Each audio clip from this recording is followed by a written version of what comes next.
Right, here we are again in the Holden Captiva, the 2007 SX CG Captiva, and I've just had a rego check. The lights, instrument lights on, are just a service from the Captiva when you open the door and step in.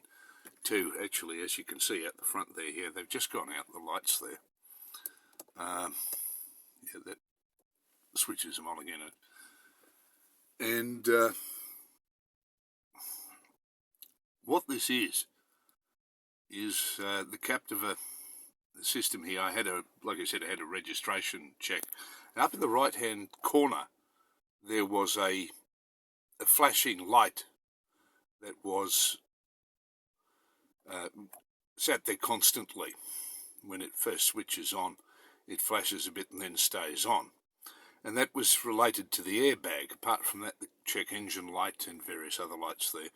But all of that's fixed up, and so's now the airbag. There was a problem under the seat because Captiva, under the passenger seat, the Captiva has a bad wiring loom design for the airbags.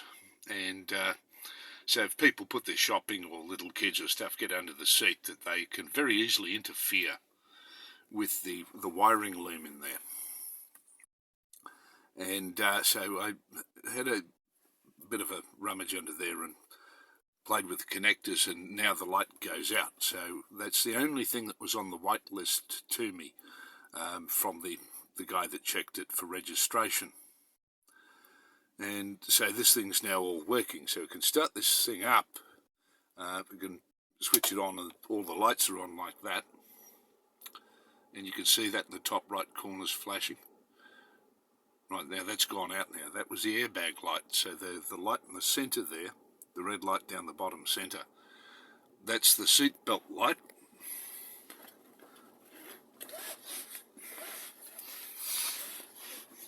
So I'm trying to do that one-handed. That's a bit nasty, isn't it, that one? Yeah. Now that one's out because that's the seat belt light. That bottom left orange light, or yellow light, if you want to call it that, is the check engine light. But this is a Holden Captiva. It's EOBD, which means European Onboard Diagnostic Specification. The United States specification, like the CG, the Chevrolet Captiva, that's probably in not simple, but straightforward OBD. But OBD now is OBD2 specification. So that's the United States specification. The Japanese cars have JOBD, is the Japanese specification. So you can actually, with diagnostic scanners, find quite a bit about what may or may not be wrong or getting past inside your vehicle, including performance features. That red light at the top left, that's the park brake. You can hear the park brake if I move it.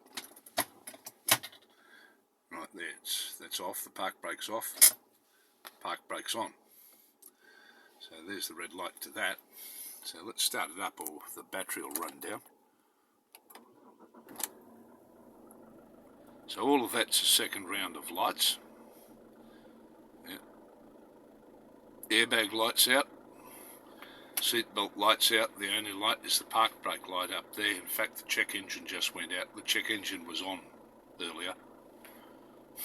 The last 3 times I switched this thing on, the check engine light was on.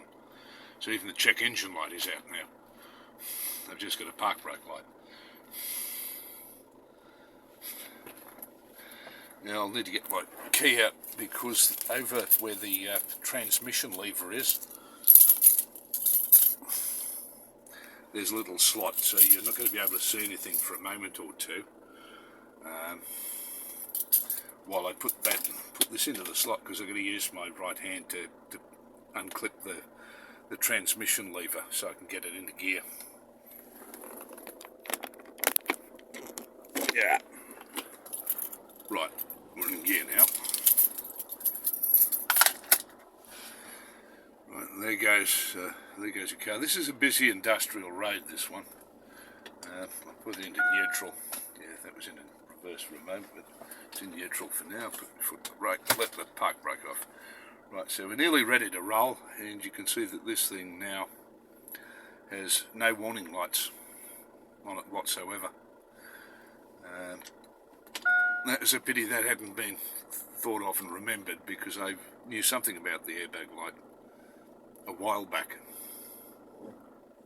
So I just reverse this thing now.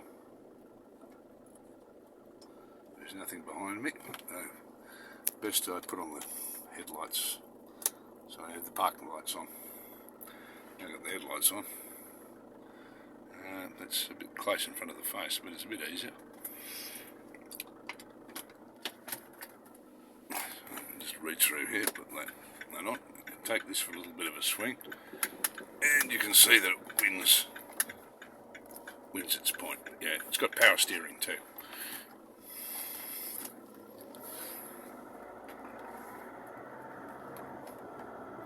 Let's take this down the road here.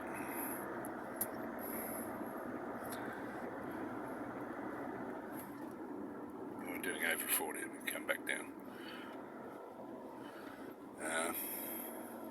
Yeah, this is quite a surprise. This one's only about a few weeks ago, this was 60 kilometres an hour, then all of a sudden 50 kilometres an hour was painted on the road about 4 days back. 2 days after that was there, it suddenly appeared 40 kilometres an hour. Here's a good place to turn in here. Everything else on this vehicle passed, except that airbag light, but that's all that problem is. There's that wiring loom under the seat, under the passenger seat in this one. And somebody had interfered with it.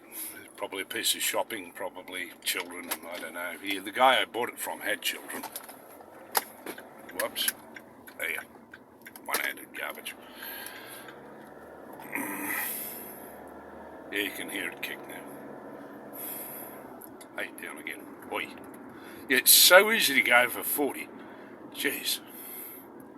Anyhow, there's a really nasty road in this. There's a lot of concrete trucks, a lot of other things. Yeah, you got to watch it in here.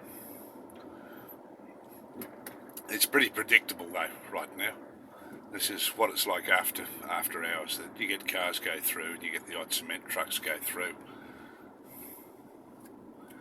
And just up here's a place where I can turn past my vehicle. Whoops. Into here. Yeah. It's just a quick demo run of what it's like. Yeah. It's round, and I should be able to do that. There's nothing but no. It's not too bad anyhow.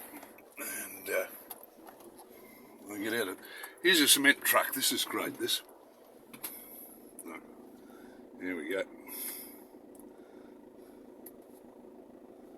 Oh no, it's one of the Qantas buses. This is the other thing you've got to watch out for in here. The Qantas buses.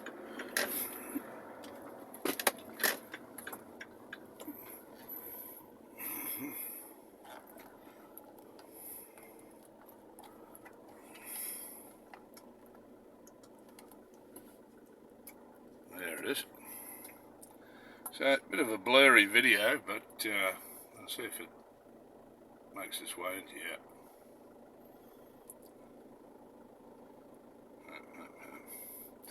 But it works very nicely. No errors now. I still need to go and get an EABD scanner to have a look at it. It's the check engine light just went out. In this roll of it, because it was in fact switched on before.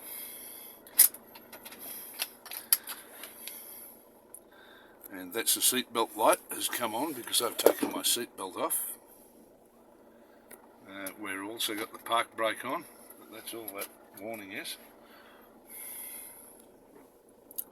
So that's the 2007 Captiva SX CG.